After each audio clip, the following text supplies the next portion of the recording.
Советот за оценка на обвинителен акт на Кривичниот суд го одобри обвинителниот акт за случајот Транспортер на СЈО, информираат од Кривичниот суд.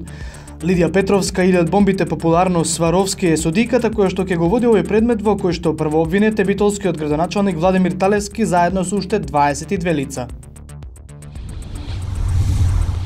Граѓанската иницијатива 5 до 12 денеска се сретна со Мила Царовска, министерката за труд и социјална политика. Како што соопштуваат од Министерството, од средбата произлегле конкретни барања кои веднаш може да бидат имплементирани.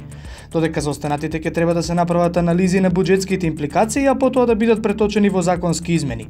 Представниците на Граѓанската иницијатива и Царовска се договориле да се формира работна група, а за мониторинг на целиот процес ќе биде повикан народниот правобранител.